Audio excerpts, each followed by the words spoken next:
నీకు ఆశ ఉండాలి, విశ్వాసం ఉండాలి, నమ్మకం ఉండాలి.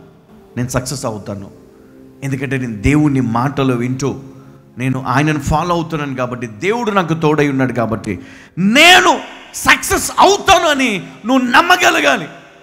నేను రాకమునుపు నీకుండినది కొంచెమే, అయితే అది బహుగా అభివృద్ధి పొందెను. హల్లెలూయా. తర్వాత ఏమన్నా, నేను పాదం పెట్టిన చోటెల్లా యెహోవా నిన్ను ఆశీర్వదించెను. నేను ఎక్కడ అడుగు పెడితే అక్కడ దేవుడు నిన్ను ఆశీర్వదించాడు. ఎంతమందికి ఉంది? నువ్వు కూడా నువ్వు ఎక్కడ అడుగు పెట్టినా అక్కడ ఆశీర్వాదం రావాలని ఉందా? హల్లెలూయా.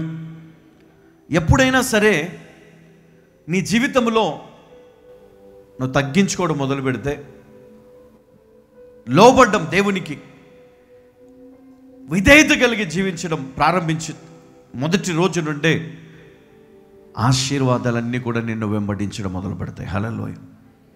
నువ్వు ఏమీ ఫాస్టింగ్ చేయనక్కర్లేదు ఈ ఆశీర్వాదాల కొరకు. నువ్వు ఏమీ డిఫరెంట్ ప్లేసెస్కి నువ్వు వెళ్ళి అక్కడ నువ్వు ఏం చేయాల్సిన పని లేదు. నువ్వు చేయాల్సింది ఒకటే, దేవుడు నీకు ఇచ్చినటువంటి అవకాశాన్ని సద్వినియోగపరుచుకొని దేవునికి లోబడి ఉండి యథార్థంగా పనిచే దేవుని కోసం. ఒకవేళ దేవుడు నిన్ను దేనికోసం నియమించాడా, యథార్థంగా పనిచేయి. అక్కడ ఏం ఆశించకు. నీ హృదయాన్ని దేవునికి ఇవ్వు. ఆయన నీ హృదయంలోనికి ఆహ్వానించు.